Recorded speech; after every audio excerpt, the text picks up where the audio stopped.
El título para nuestra segunda entrega de esta serie le llamamos Viviendo para el propósito eterno de Dios. En la última clase aprendimos que el eterno propósito de Dios no está centrado, enfocado en el hombre y sus necesidades.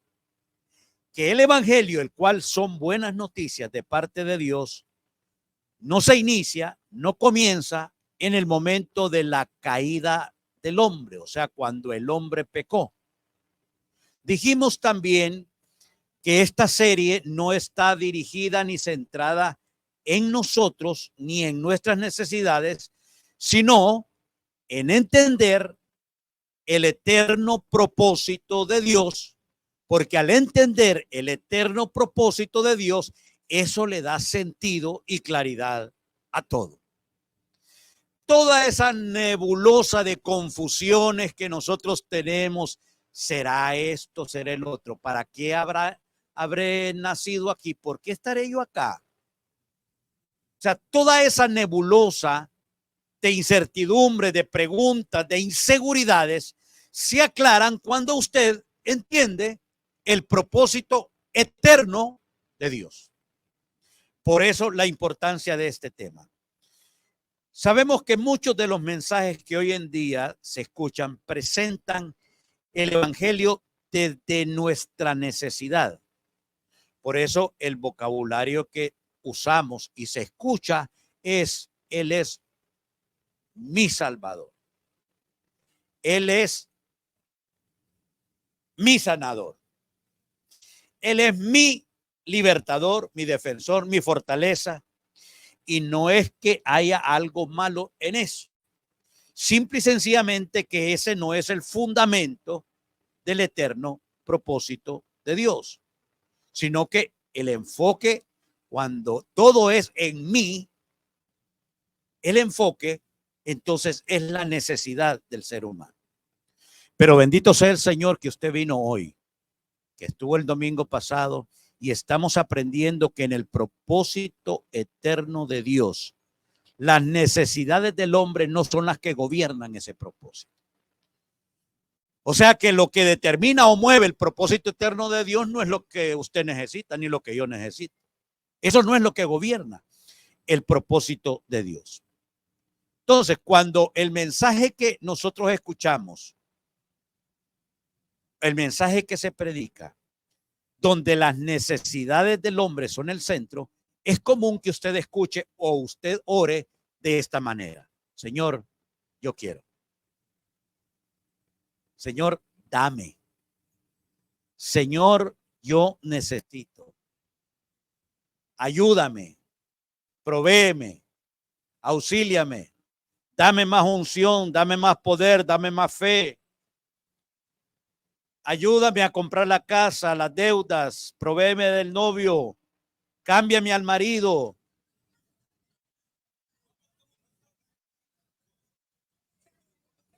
Señor, ayúdame con mis hijos, etcétera, etcétera. Entonces, si usted puede ver, todo está enfocado y dirigido hacia el hombre y su necesidad, lo que yo realmente necesito. Pero la realidad gloriosa en todo esto, familia, es que usted y yo hemos sido invitados por pura gracia, por parte de Dios, para participar de ese propósito eterno, de esa idea original que Dios tuvo cuando nos creó. Muchos creyentes creen que el propósito de Dios es salvarnos de nuestros pecados. O sea, que Dios está como un 911 para rescatarnos cuando estamos en problemas. O sea, que el propósito es para salvarnos, para que en el momento que está el agua hasta el cuello, entonces ahí está el Señor para... O sea, que ese es el propósito de Dios. Bueno, ¿por qué? Porque infortunadamente la mayoría, o no la mayoría, pero muchos de los mensajes de presentar el evangelio comienzan desde que el hombre pecó, desde la caída. Pero por la palabra nos estamos dando cuenta que antes de que el hombre cayese, que el hombre pecase o desobedeciese a Dios, ya había un plan y un propósito eterno antes de eso. Y de eso precisamente se trata el tema que nos compete. La mayoría de los mensajes comienzan ahí desde la caída, pero por supuesto que surge esta pregunta: si el propósito eterno de Dios era salvar a la humanidad de sus pecados, entonces surge la pregunta: ajá, ¿y entonces por qué nos creó? Porque cuando Él nos creó, o sea, cuando Él creó al hombre, a Adán y a Eva, no habían pecado. No había pecado. Entonces, ¿cómo puede ser de que los creó para salvarlos? Si cuando los creó no había necesidad de salvarlos. Entonces, quiere decir, familia, que Dios tenía en mente algo diferente. Que la idea original de Dios, antes de que sucediese la tragedia en el Edén, es que Él quería algo mayor, que Él quería algo más glorioso, algo más profundo, algo más extraordinario para la humanidad. No, yo pensé que iba a haber más entusiasmo, pero bueno, estamos empezando. O sea, Dios tenía en mente, familia, algo más grandioso, más glorioso. O sea, la idea de Dios no era, bueno, tropezaron, cayeron, entonces ahora los voy a rescatar. No, Él tenía en mente algo más grandioso, más glorioso. Nuestra primera afirmación dice que ese propósito eterno de Dios es desde antes de la fundación del mundo. O sea que desde antes que Dios decidiese crear un ángel, crear las cosas que se ven y las que no se ven, ya había un propósito eterno en él. Ahora, decimos que es desde antes de la fundación del mundo. Bueno, lo que es eterno no tiene principio y no tiene fin. Pero bueno, ¿cómo puedo explicarme? Sino diciendo de que ese propósito eterno es desde antes de la fundación del mundo, desde antes de que Dios creara un ángel, desde antes de Dios crear lo que se ve y lo que no se ve, antes de la creación que nosotros vemos y que leemos en el libro de Génesis, ya había una idea original. Ya había en Dios un pensamiento, una voluntad, un propósito. Y eso es lo que nos habla este tema. Entonces, lea conmigo Efesios capítulo 1 del verso 3 al verso 5. Mire el versículo 3.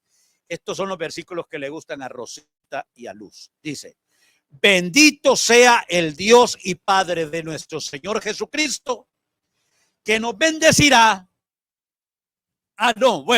Que nos bendijo con toda bendición espiritual en los lugares celestiales. ¿Dónde? ¿En quién? En Cristo. O sea que lo que hace la diferencia es donde usted está. Si usted está en Cristo, bueno, entonces hemos sido bendecidos con toda bendición espiritual. Ahora, si usted está en su religión, si usted está aferrado a sus tradiciones, al humanismo, entonces ese es otro cuento. Pero todos aquellos que estamos en Cristo, que hemos depositado nuestra fe y nuestra confianza en Cristo, dice la Escritura que hemos sido bendecidos con toda bendición espiritual. Lo que sucede es que nosotros confundimos en nuestro vocabulario lo que es bendición. ¿Se acuerdan de aquel ejemplo que yo les he puesto de aquel hermano que vino y me dijo: pastor, venga, quiero que ore por mi bendición? Y entonces me sacó del lugar de reunión y me llevó al parqueo y me presentó carro del año nuevo. Y yo abrí y qué rico huelen los carros, ¿verdad? A nuevo. Y entonces él me dijo la bendición, quería que orara por el carro. Pues le dije: yo ¿cómo voy a orar por el carro? Yo voy a orar por ti. Entonces, bueno, le dimos gracias al Señor porque para él era su bendición. ¿Qué es lo que sucedió? Que meses después en el Palmetto tuvo un accidente, pérdida total. Ay, ¿qué pasó con la bendición? Si la Biblia dice que la bendición del Señor es la que enriquece, y no añade tristeza. ¿Cómo cree usted que él se sentía después de pérdida total con su bendición? Entonces, ¿sabe qué es lo que sucede? Que hemos confundido nosotros el cuidado y la protección de nuestro Padre y hemos dicho de que es bendición. Y entonces decimos, el Señor nos bendijo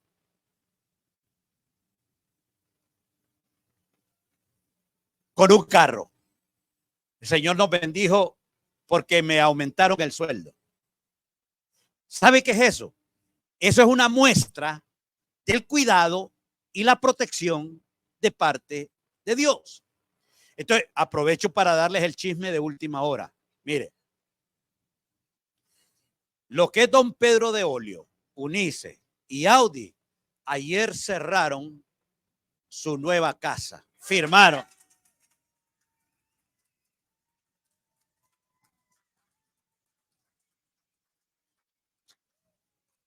Bueno, yo les digo el chisme porque pronto, familia, Open House en la familia Olio. Todos estamos invitados. Entonces, ellos podrían decir, el Señor nos dio la bendición o el Señor nos bendijo con una casa. No, mire, eso es parte del cuidado del Padre Celestial que ellos tienen. Sí. Pero la bendición de ellos no es la casa. La bendición de ellos es Cristo Jesús. Cristo en ellos, la esperanza de gloria. Entonces, por eso le digo que cuando usted entiende el propósito eterno de Dios, todo cobra sentido. Todo se aclara. Usted se da cuenta que cuando las cosas no salen como usted las esperaba, eso no quiere decir que Dios está ausente de ello. ¿Por qué? Porque su Dios es un especialista en tornarlo todo para bien. Eso es lo que dice la Escritura, que todas las cosas ayudan a bien a los que aman al Señor conforme a los que han sido llamados conforme a su propósito. Amén. Entonces, pues, suceda lo que suceda, nosotros sabemos que en Cristo Jesús estamos bendecidos. Sigamos la lectura. Verso 4 dice, según nos escogió en él después de la caída. Ah, no, ¿verdad? Dice que nos escogió en él, o sea, en Cristo, antes de la fundación del mundo. Familia, esto usted lo puede entender, que no fuimos nosotros los que lo escogimos a él. Él nos escogió a nosotros. ¿Y cuándo nos escogió? Antes de la fundación del mundo. Lo que quiere decir, familia, que tú y yo fuimos escogidos en Cristo fuera de nuestra necesidad de salvación, de redención, de rescate. ¿Y cómo? ¿Para qué nos escogió? Para que fuésemos santos y sin mancha delante de él. ¿Y qué fue lo que provocó todo esto? Puro amor, familia, pura gracia, soberanía de Dios. Dice el versículo 5, en amor, habiéndonos predestinado, ¿para qué?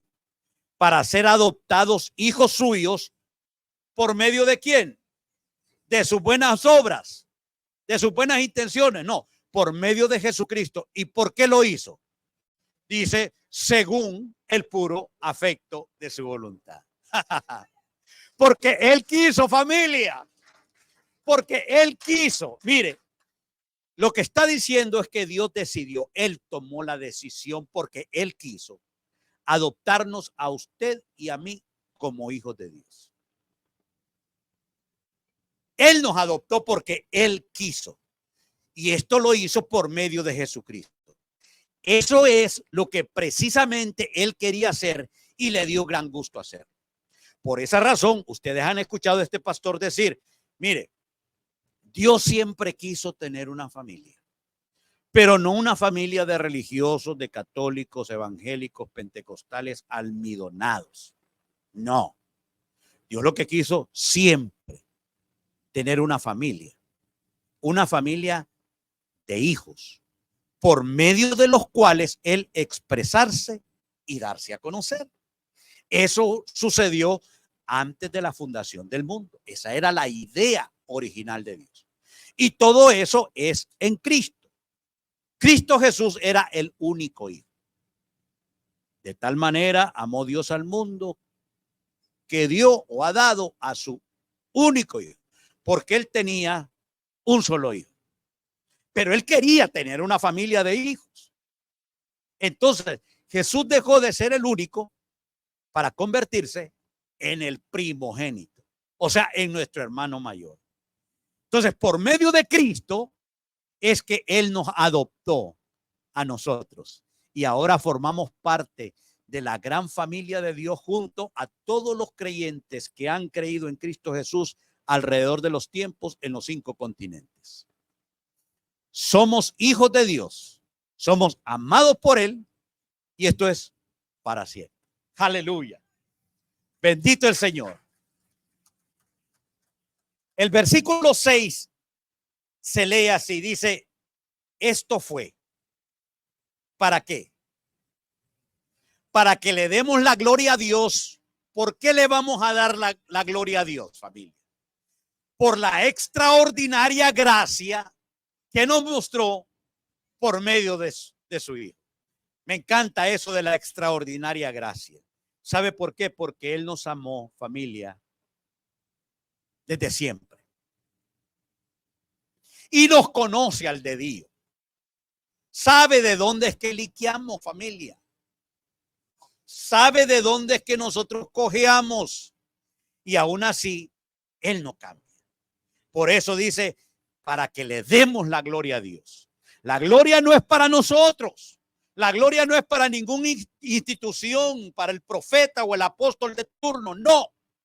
La gloria es para Él. Porque por la extraordinaria gracia que Él nos mostró por medio de Jesucristo, en quien tenemos redención por su sangre, el perdón de pecados. El versículo 7 lo leo de la Nueva Traducción Viviente, que dice así, mire, Dios es tan rico, ¿en qué? En gracia y en bondad, que compró nuestra libertad con la sangre de su Hijo y perdonó nuestros pecados. Familia, esto es por pura gracia, es una extraordinaria gracia. Por eso, los que estamos en Cristo no hay condenación. Si usted todavía sufre de culpabilidad, de condenación, se siente que nadie lo quiere, que pobrecito yo, que el pastor no me llama. Familia, mire, ninguna condenación hay para los que están en Cristo. Él compró nuestra libertad. Él nos hizo libres y hoy caminamos y vivimos en la libertad con la cual Cristo Jesús nos ha hecho libres. Amén. Nuestra segunda afirmación dice, en su propósito, o sea, en la idea original de Dios, Él quiso, porque Él hace las cosas según el puro afecto de voluntad, de su voluntad, como Él quiso. Él quiso reunir, juntar todas las cosas en la religión católica o en los evangélicos. No, Él quiso reunir todas las cosas en Cristo Jesús. Dice el verso 9 de Efesios 1, dándonos a conocer el misterio de su voluntad, según su beneplácito, el cual se había propuesto, ¿en dónde? En sí mismo. O sea, Él se había propuesto algo en sí mismo. ¿Se acuerda que en la clase anterior hablamos de la misteriosa voluntad, el misterio de su voluntad? ¿Y qué es un misterio? Algo que está oculto, no lo sabemos, es un misterio, nadie lo sabe. Pues la Biblia dice que Cristo Jesús, que Dios mismo, tenía un misterio y ese misterio estuvo oculto por los siglos. Lo que quiere decir que hombres de Dios como Moisés, como el rey David, como Salomón, como los profetas, Elías, Jeremías, Daniel, Oseas y todos ellos, a ellos se les mantuvo oculto el misterio de Dios, el propósito eterno de Dios. Aún los discípulos que caminaron con él no entendieron ese misterio. Fue hasta que Dios quiso revelarlo a Saulo de Tarso, a Pablo.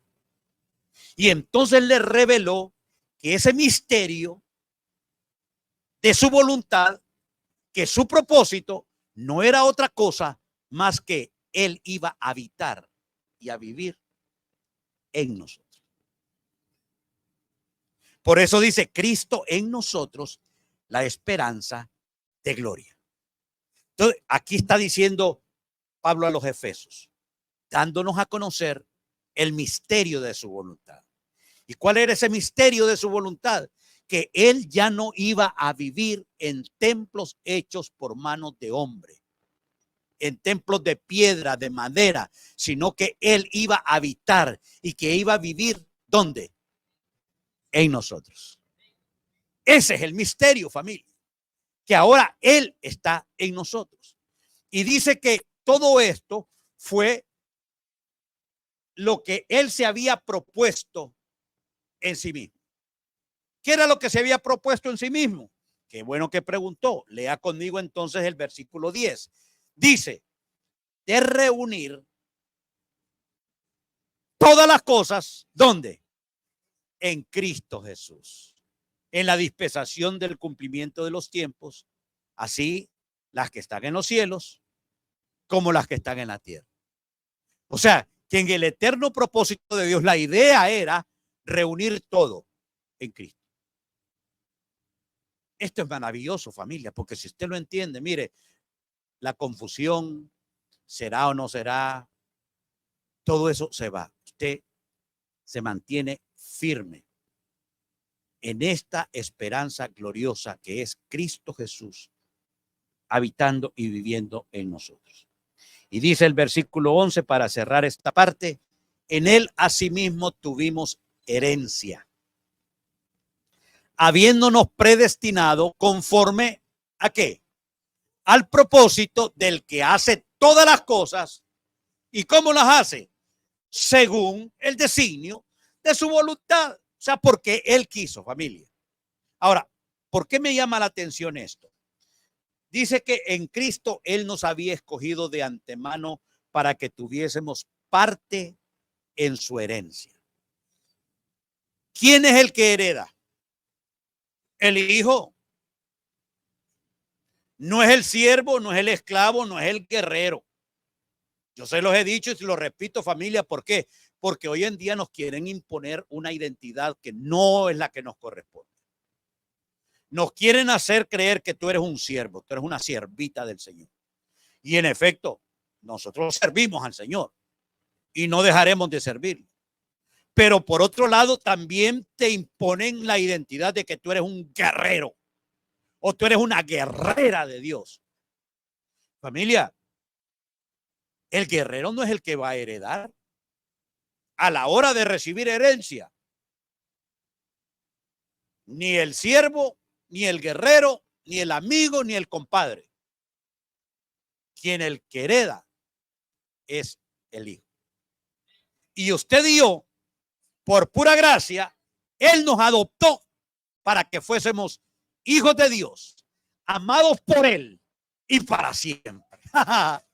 Aleluya. Bendito el Señor. Entonces, familia, en virtud de lo que Cristo hizo, es que ahora nosotros somos herederos. Porque esto no es por algo en particular que usted y yo hayamos hecho, no.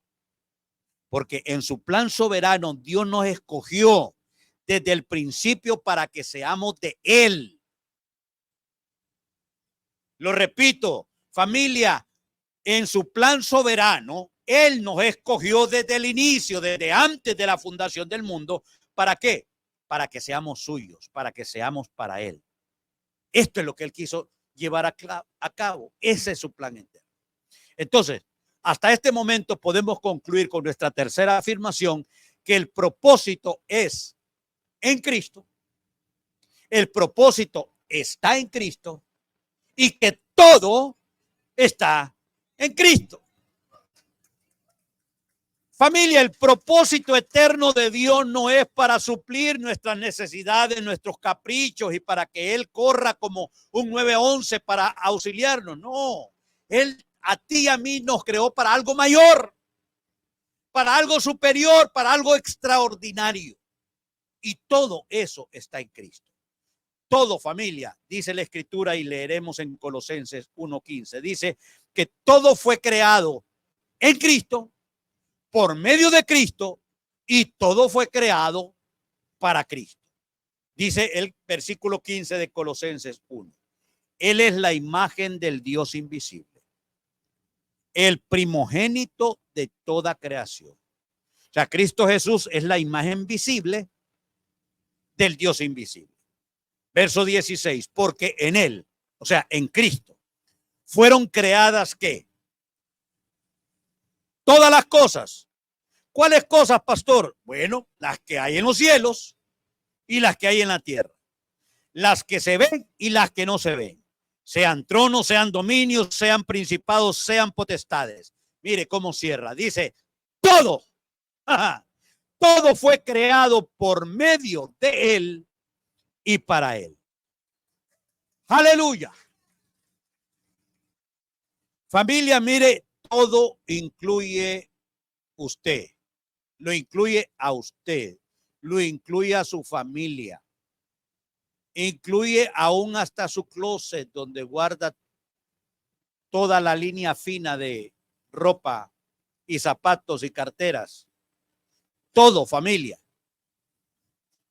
Todo es de Él, por Él y para Él. Verso 17 dice, y Él es antes de todas las cosas, y todas las cosas en Él subsisten.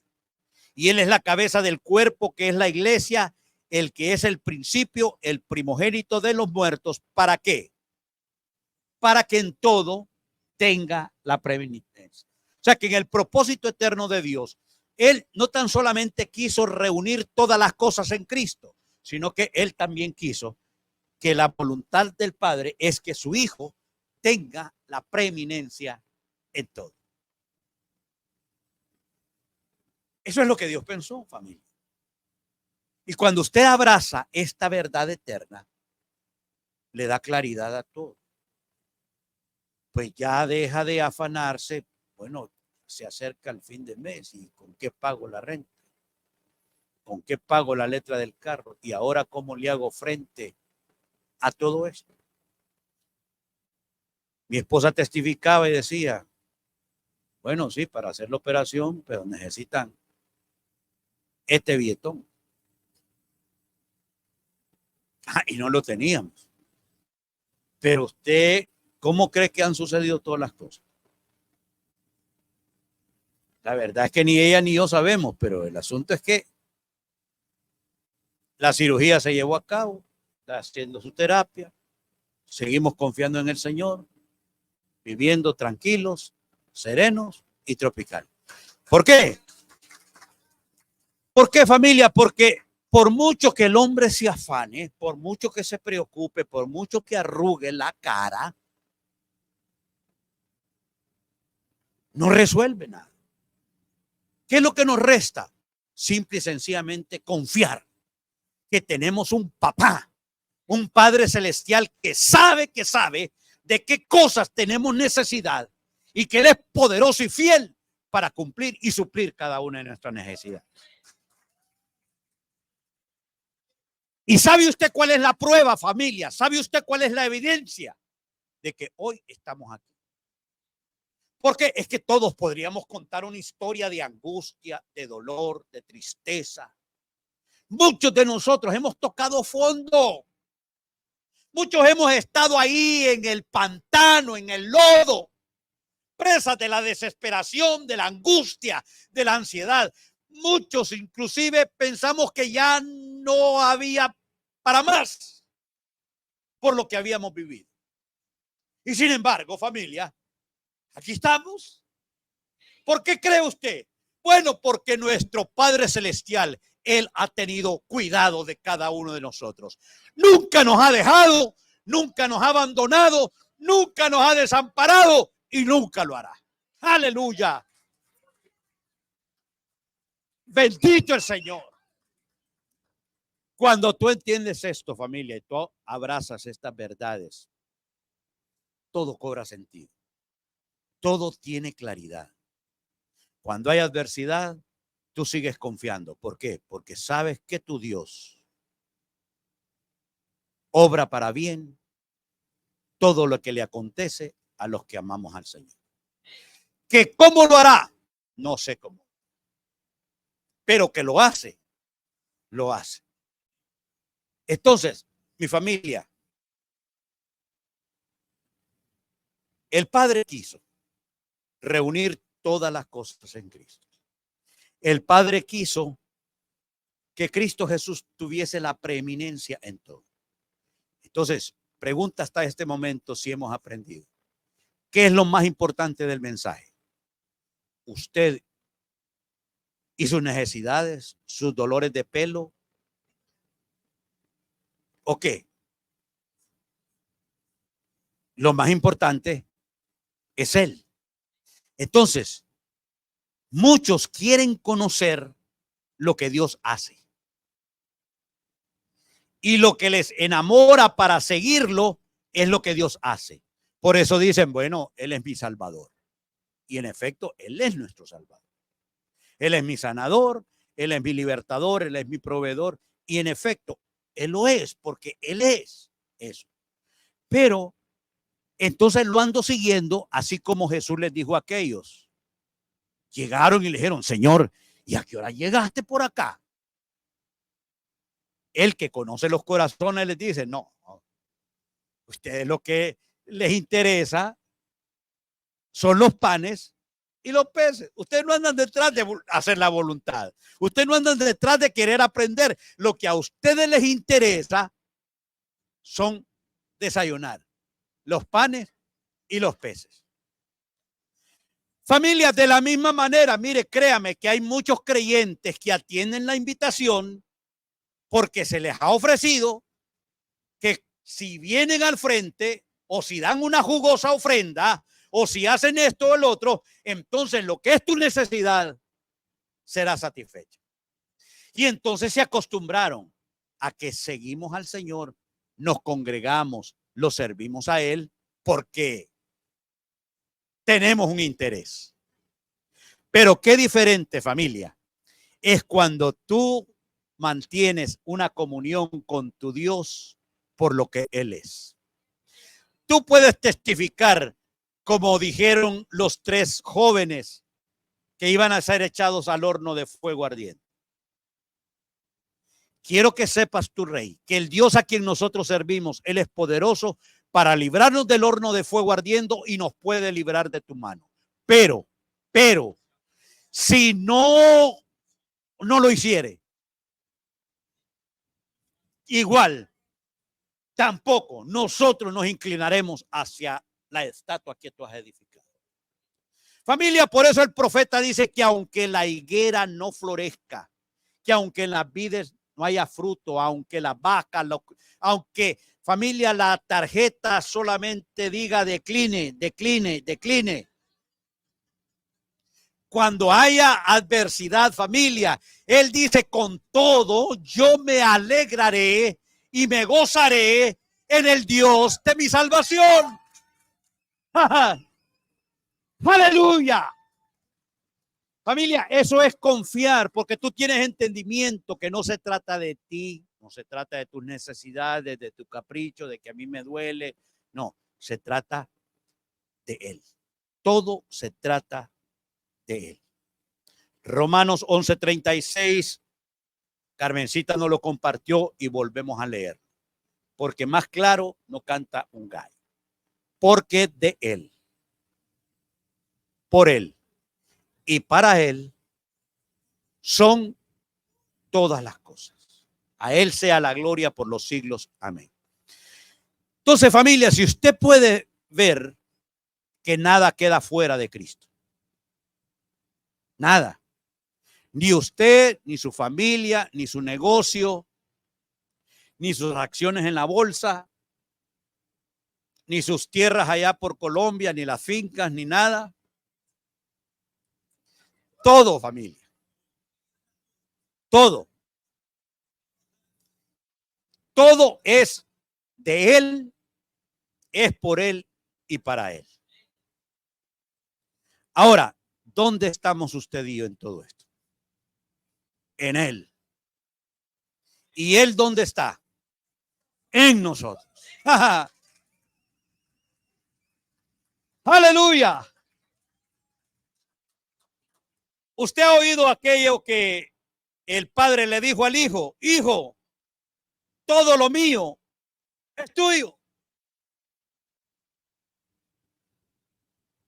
Todas las cosas de tu Padre Celestial, familia, son tuyas. Nos han sido dadas por pura gracia por medio de Cristo Jesús. Lo hemos recibido, lo tenemos todo. Pastor, entonces, ¿cómo vamos a orar? Si ya no oro, ayúdame, provéeme, súpleme, consuélame. Si ya no pido así, como yo voy a orar.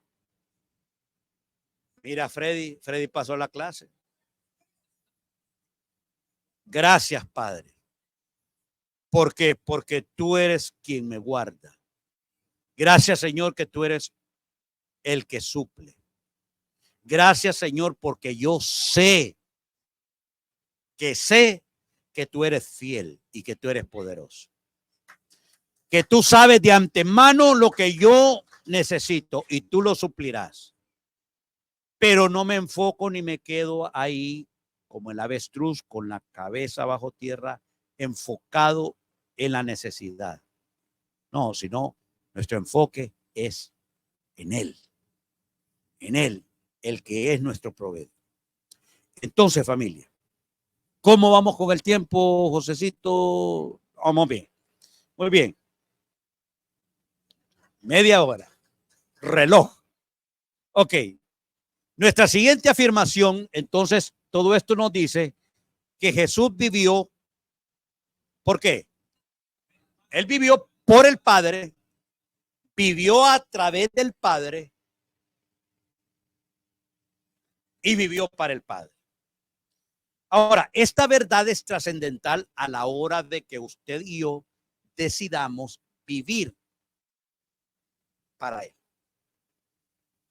Cuando nosotros revisamos el punto de referencia, o sea, el punto de partida de los primeros discípulos, el punto de referencia no eran ellos, tampoco eran sus necesidades. Al igual que Jesús, Jesús no se hizo él el punto de referencia, él no se hizo el centro del universo, tampoco se hizo la razón, sino que él vivía por el Padre, vivía a través del Padre y él vivía para el Padre.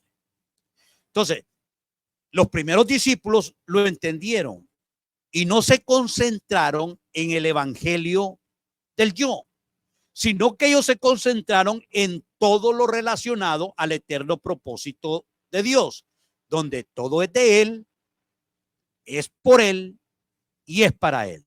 Entonces, los primeros creyentes y Cristo Jesús, ellos vivían descentralizados de Él y de sus necesidades. No se distraigan, pónganme atención aquí, ellos están ahí resolviendo. Entonces, ¿cuál es el problema de nosotros, familia? Que ocupamos mucho de nuestros pensamientos, de nuestra energía. Nos desgastamos enfocados en nosotros mismos, en nuestras necesidades y en cómo resuelvo este chicharrón. O sea, este problema traducido, ¿cómo lo resuelvo? Cuando los primeros creyentes y Cristo Jesús, su enfoque no era en eso, sino que su enfoque era en Dios, en su propósito eterno. Aquello lo dejaban ahí porque sabían que eso tenía solución. Entonces se enfocaban en él. Entonces, usted y yo debemos de entender hoy, familia, y que nos vayamos con eso antes de que usted vaya a almorzar, que nos vayamos con la seguridad de que en el eterno propósito de Dios usted y yo fuimos concebidos para vivir para Dios. No vivimos para nosotros mismos, familia. Ese es el engaño. Muchos dijimos o en algún momento lo escuchamos o nosotros mismos lo expresamos. No, yo vivo aquí para el sueño americano. No, yo vivo para trabajar, yo vivo para mi familia, inclusive. Yo vivo para hacer billete. Yo vivo para disfrutar la vida. Pero familia, usted y yo, en el eterno propósito de Dios, fuimos creados. Él nos diseñó, Él nos pensó para que usted y yo viviésemos para Él. Mire Jesús cómo lo expresaba. Claro, Él lo entendía muy bien. En Juan 5:30 se lee: no puedo yo hacer nada por mí mismo. Óigame, cómo quisiera yo reconocer alguna vez esta gran verdad. Yo no puedo hacer nada por mí mismo. Es Jesús, familia, el que está reconociendo, está enseñando a sus discípulos, los judíos. Yo no puedo hacer nada por mí mismo. Según oigo, así juzgo. Y mi juicio es justo. ¿Por qué mi juicio es justo? Bueno, dice, porque yo no estoy buscando mi voluntad, sino que yo estoy buscando la voluntad del que me envió, la del Padre. En otras palabras, ¿qué es lo que está diciendo Jesús? Que el punto de referencia para Jesús era el Padre y su voluntad. O sea, el punto de referencia de Jesús era el Padre y su propósito. Eso está diciendo. Yo no busco mi propósito. Yo busco el propósito del que me envió, del Padre. En 6:57 de Juan dice: como me envió el Padre viviente y yo vivo por el Padre, asimismo, el que me come, él también vivirá por mí. ¿Qué es lo que nos está enseñando este pasaje? El Padre viviente a mí me envió, dice. Pero yo no vivo por mi propia cuenta. Yo vivo por el Padre. Pues de la misma manera, dice, el que me come, o sea, aquel que cree en mí, va a vivir por medio de mí. Por eso enseñamos que nosotros las adversidades de este tiempo los vivimos por medio de la vida que nos habita. Por eso le hacemos frente, porque vivimos por esa nueva naturaleza que nos ha sido dada, por ese Dios que literalmente se nos metió por dentro. Entonces, cuando tú entiendes esto, familia, todo tiene sentido y todo tiene claridad. Entonces, si Jesús vivió, familia, en el Padre, a través del Padre, por el Padre y para el Padre, ¿no cree usted que nosotros tendríamos que hacer lo mismo? Vivir por medio de la vida de Cristo que está en nosotros. No por nuestra propia vida, nuestra propia naturaleza, sino por la propia vida de Cristo. Lea conmigo ahora entonces Romanos 6:9-10. Ya vamos cuesta abajo, familia. Sabiendo que Cristo, habiendo resucitado de los muertos, ya no muere, porque la muerte ya no tiene ningún poder sobre él, porque en cuanto murió, al pecado murió una vez por todas. Pero más, en cuanto vive, ¿para quién vive? Para Dios. O sea, lo que está diciendo es que Cristo no, ya no muere, es que la muerte ya no tiene poder. Ahora Él vive. ¿Y para quién vive? Para Dios. Entonces, esto nos lleva a la siguiente afirmación. Familia, que si usted y yo vivimos, para el Señor vivir. Eso es lo que dice Romanos 6:11. Dice: así también ustedes, hermanos de amor y verdad, considérense muertos al pecado, pero considérense vivos para Dios. ¿En quién? En Cristo Jesús, Señor nuestro. Según de Corintios 5:15 dice: y por todos murió, familia, por todos murió, para que los que viven ya no vivan para sí, sino que vivan para aquel que murió y resucitó por ellos. Que yo sepa, solo hay uno que murió y que resucitó por usted y por mí. Y ese es Cristo Jesús. Para Él es que nosotros vivimos. Para Él es que nosotros estamos aquí, familia, para cumplir su propósito eterno. Y Romanos 14, 7 y 8 le ponen la cereza al pastel y dice, porque si vivimos, para Él vivimos. Bueno, leamos el 7, sí, tiene razón, tiene razón. Dice, porque ninguno de nosotros, familia, ninguno. Si usted está diciéndome, no, pastor, yo vivo para el sueño americano. No, yo vivo para mis hijos. Yo vivo para mi familia. Yo vivo para hacer billete. Bueno, la escritura lo que nos aclara y nos dice es que ninguno de nosotros vive para sí mismo. Bueno, los que estamos en Cristo. Y ninguno dice, muere para sí.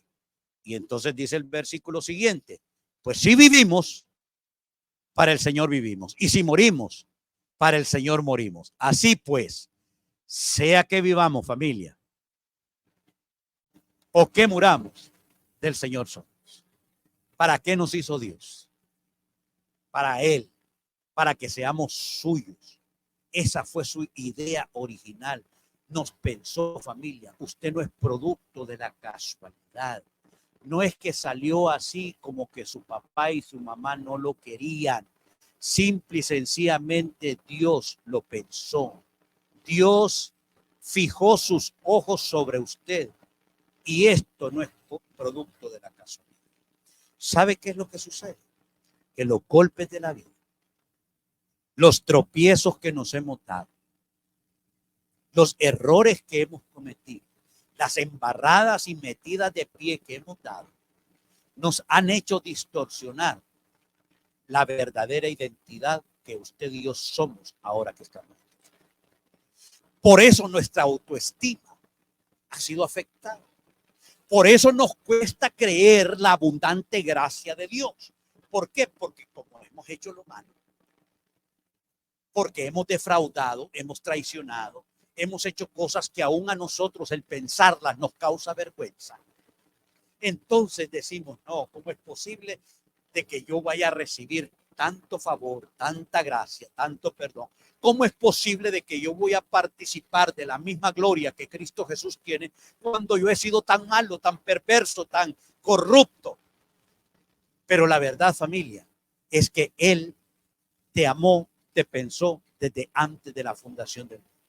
Y nada de lo que tú has hecho puede cancelar lo que Cristo Jesús hizo por ti. A Él le dio pleno gusto adoptarte como su hijo, hacerte parte de la familia de Dios. Y hoy caminamos, familia, con la frente en alto, con esa alegría, sabiendo que ninguna condenación hay para los que estamos en Cristo. Que Él perdonó todos nuestros pecados. Entonces, me salto a lo que dice, esa es la actitud de alguien que ha conocido el propósito eterno. Dios es uno con su propósito de Dios son uno y no se pueden separar. Entonces, podemos decir en nuestra última afirmación, vivir para Dios es vivir para su propósito. Vivir para Dios, familia, es vivir para su propósito. ¿Sabe cuál es el problema? Y creo que lo mencionamos en la clase anterior. Que nosotros pensamos que vivir para Dios es estar envuelto en todo tipo de actividad de la iglesia. Que a mayor número o a mayor cantidad de actividades en las cuales nosotros estamos involucrados, entonces mayor estamos viviendo para Dios. Yo les testifico, familia, que yo pensé así durante el tiempo. Que mientras más estuviese envuelto en el ministerio, en la iglesia, en las actividades, en la radio, haciendo misiones, visitando las cárceles, haciendo esto y lo otro, más estaba viviendo para Dios. Pero ¿sabe qué fue lo que descubrí? Que es posible que usted se involucre en todas las actividades de la congregación, y usted ni siquiera tocar y entender el propósito de Dios. ¿Por qué? Porque es que la religión nos ha hecho pensar que vivir para Dios es estar activo en la iglesia, que es lo que hay que hacer. Y estamos en reuniones el lunes, martes, miércoles, y todo. No, porque es que estoy viviendo para Dios, yo vivo para Dios, vivo para Dios. Pero ignoramos el propósito eterno por el cual nos ha hecho. Porque déjeme decirle que lo más fácil de todo esto es participar de las actividades de la congregación. Estas 2 horas de aquí, familia, óigame, si yo lo que veo son sonrisas, es poco el que veo serio, excepto cuando les hablo de la ofrenda. Pero familia, todos ponemos nuestro mejor rostro y créame que esto es lo más fácil de la vida cristiana. Porque es que la vida cristiana, el propósito eterno, se vive, ¿sabe dónde? En el trancón del palmetto. Cuando tú estás haciendo una línea para pagar algo, para recibir algo y aquella línea no cambia. Cuando haces una llamada y te dejan ahí con una musiquita y de que todos los operadores están. Cuando las cosas no suceden como tú crees. Es ahí, familia, donde la naturaleza nueva que nosotros tenemos tiene que expresarse. Porque si no, lo demás es religión. Lo demás es que estamos habituados a dominguear. Somos creyentes domingueros. Y hay algunos que no son cada 8. No son cada 8 días. Porque tengo algunos que es cada 15, cada 21, cada 28, cada 35. Familia, ahí es donde uno debe poner en práctica lo que realmente es nuestra verdadera identidad. Es ahí donde tiene que brillar la luz de Cristo. Cuando las cosas no son, donde el pastor no está viendo, los líderes no están viendo, nadie me está viendo. Entonces, ¿cómo voy a actuar? ¿Voy a traquetear? ¿Voy a irme por el... Todos lo hemos hecho y yo me pongo en fila de primero. Pero para eso es la palabra, para que nos haga entender lo que está malo en nosotros. Nos corrige cuando estamos equivocados y nos hace ver lo que es verdad. Eso es lo que hace la palabra. Entonces, por eso estamos aquí, estamos escuchando esta palabra. Entonces, vamos en el cierre rápido. Cuando vivimos para Dios y para su propósito, perdón.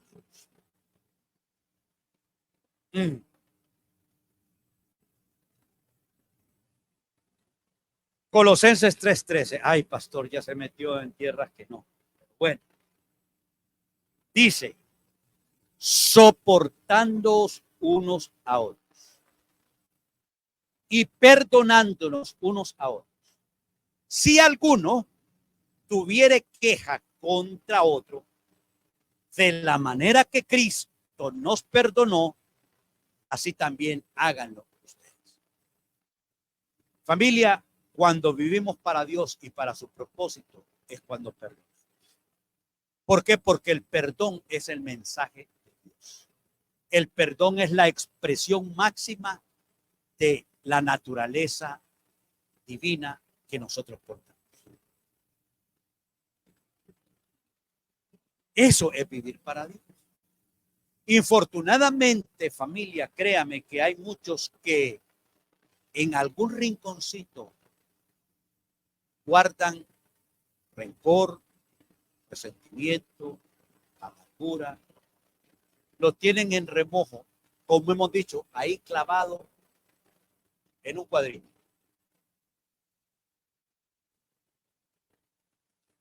Y nos relacionamos, familia. ¿Sabe por qué? Es que los seres humanos somos tan implacables. ¿Se acuerda cuando Jesús enseñó de aquel que le rogó de que le perdonase toda la deuda, que era mucho?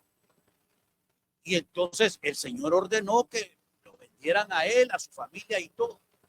Pero él, movido a misericordia, le perdonó la gran deuda que tenía. Solo iba saliendo, familia, y se encontró con otro que le debía a él. Y lo que le debía era una minucia. Pero lo ahorcó, lo agarró del cuello y le dijo, ahora me pagas lo que me vas a dar. Claro, nosotros, cuando se dieron cuenta, inmediatamente le fueron a decir al amo. El amo lo mandó a llamar y dijo, bueno, siervo malo, toda aquella deuda yo te perdoné porque me pediste. No debías hacer tú lo mismo con tu consumo. Es que los seres humanos somos implacables, familia. Mire, a muchos, en el caso mío, de que estoy en mi segundo matrimonio, en el divorcio, créame que algunos todavía tienen clavado. Porque a algunos les es difícil pasar la página del error que en algún momento tú cometiste. No te la dejan pasar. No, muy querido, muy querida, pero en el fondo, allá por 1918, ella hizo o él hizo esto. Familia,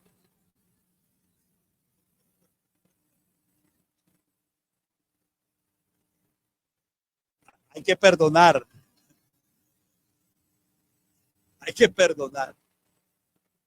Familia, yo les animo, mire, créame, que usted pueda revisar todos esos recónditos, todos esos laberintos de su vida.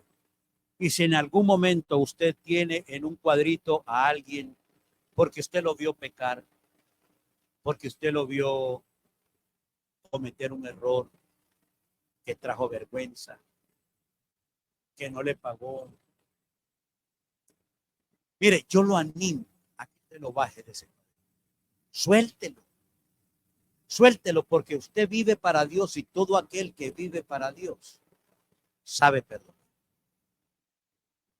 Sabe perdonar. Suéltelo. Mire, si usted siempre tiene la imagen, usted lo ve.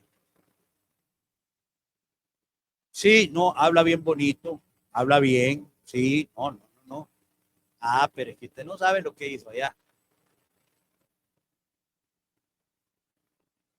Y déjeme decirle que eso que él hizo allá, hace mucho tiempo, el Señor lo perdonó, lo echó en el fondo del mar y él ya no se acuerda. Sin embargo, tu hermano bendecido o tu hermana bendecida, él no te puede borrar ni te puede pasar eso. ¿Por qué? Porque estás señalado, te tienen marcado. La reflexión y la enseñanza para todos los que nos ven es que usted pueda revisar eso. Si usted se siente desilusionado, decepcionado, porque fulano hizo esto, hizo el otro, fulana hizo lo otro, mire, perdónela. De la misma manera que Cristo Jesús perdonó a nosotros, perdonó a ti, de la misma manera, perdona a los demás. Familia, las veces que haya necesidad, ¿por qué? Porque el que vive verdaderamente para Dios, perdona. ¿Usted cree que hay varios creyentes que, miren, sirven? Usted lo ve en acción ahí en las iglesias. ¿Y cree o piensa usted que tendrán algún rencor y algún resentimiento con otro líder o con algún familiar? Que sí. Pero ¿a qué hemos sido llamados? A perdonar. A que la vida de Dios fluya a través de nosotros. Sin ningún obstáculo. Sin rencor, sin resentimiento, sin amargura, sin envidia. No. Amén. Bendígale. Y dígale, mira, ya te bajé del cuadrito, sí. Ya me acordé que ya hiciste esto, hiciste lo otro, quedaste, me sentí avergonzado, avergonzada de lo que hiciste, pero no, ya. Te suelto, te bajo y ya te perdono.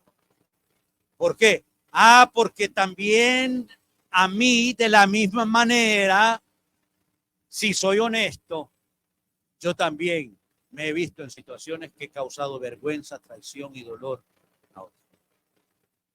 Y sin embargo, el Señor me perdonó y me limpió. Y hoy, por su gracia, estamos. Eso es vivir para Dios. Eso es vivir para Dios. Realmente permitir que la nueva naturaleza de la que portamos nosotros perdamos.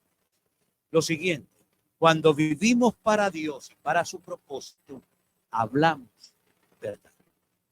Dice Efesios 4:25, por lo cual, desechando la mentira, hablad verdad cada uno con su prójimo.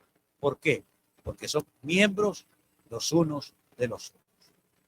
Jesús les dijo a los judíos que habían creído en él: si ustedes se mantienen fieles a mis enseñanzas, serán mis discípulos y conocerán la verdad, y la verdad los hará libres. Entonces, cuando vivimos para Dios y para su propósito, familia, nosotros hablamos verdad. ¿Qué es lo que nosotros hablamos? Lo que creemos. ¿Y qué es lo que creemos? Lo que hablamos conforme a lo que está escrito. ¿Y qué es lo que está escrito? Santifícalos en tu verdad, tu palabra es verdad. Lo que nos hace libre, familia, es la verdad. La mentira, aunque sea piadosa, aunque sea blanquita, aunque sea para salir del paso, familia, su procedencia es del maligno. Jesús le dijo así a los judíos, les dijo: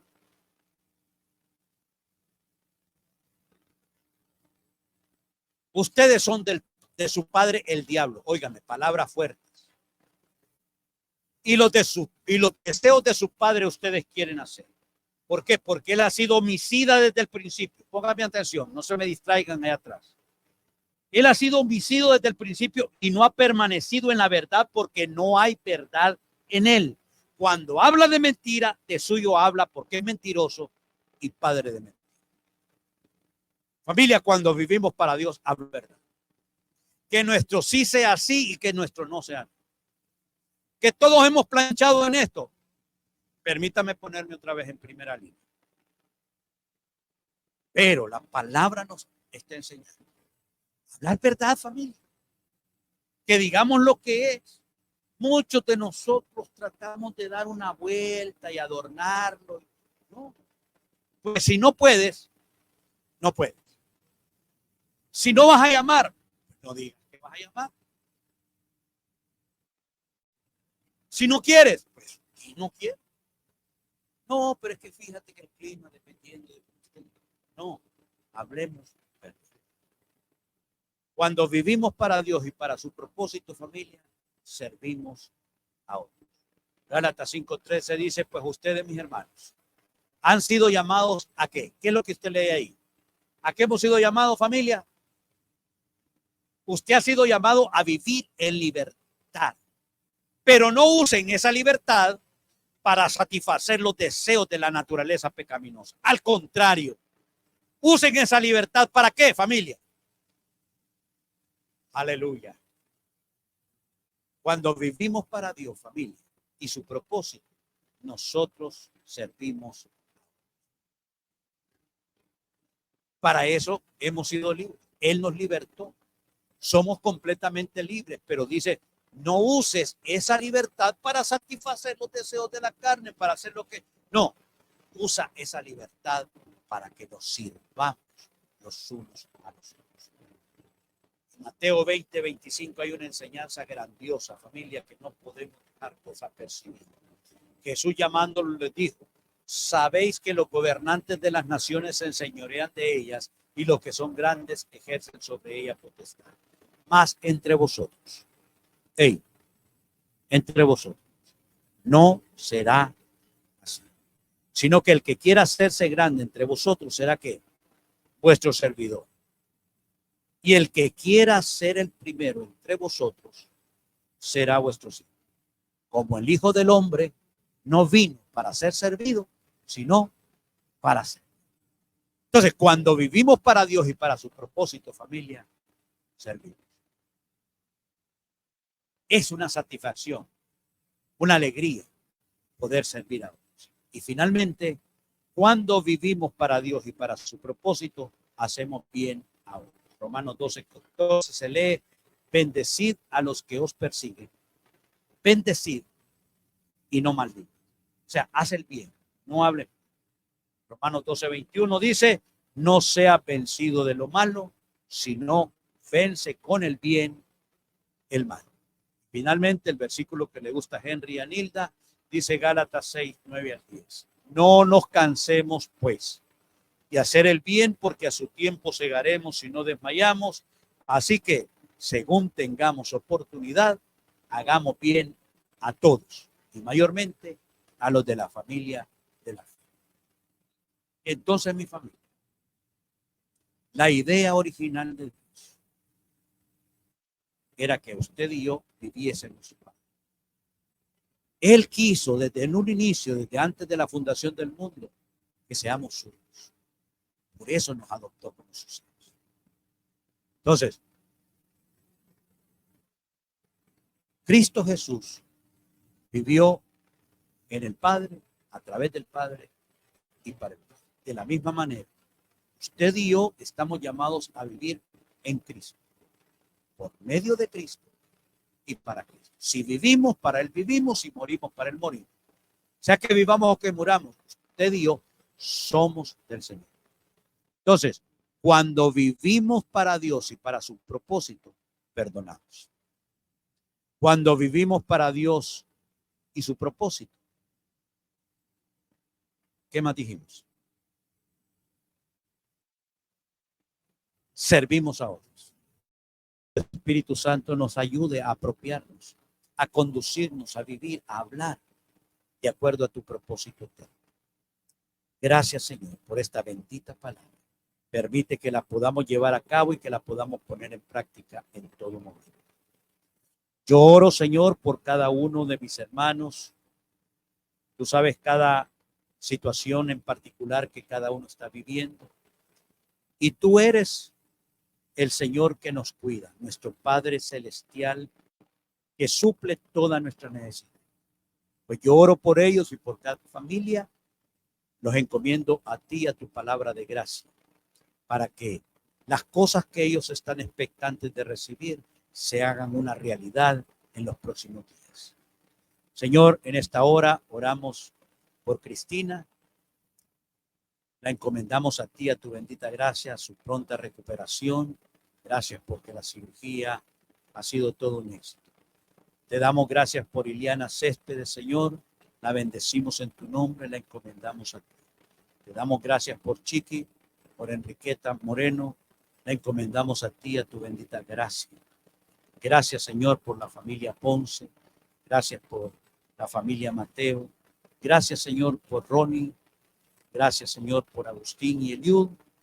Gracias, mi Dios, por Aldo y Miriam. Gracias, Señor, por todos aquellos que en esta hora no están aquí entre nosotros. Todo el honor y toda la gloria te la damos a ti. Siempre, siempre, siempre te alabaremos. Proclamaremos tu gloria y tu grandeza porque no hay otro como tú. No hay nadie que se compare contigo, Señor. Gracias, mi Dios. En Cristo Jesús. Amén. Amén. Aleluya. Bendito el Señor. Familia, hemos aprendido, hemos sido edificados por la palabra. Sí, qué bien. De eso se trata. Familia, nos vamos, que el amor incondicional del Padre, la gracia, la paz, el favor de nuestro Señor Jesucristo, la comunión e intimidad del Espíritu Santo sea con todos ustedes. Vivamos con entusiasmo, familia, porque vamos por más.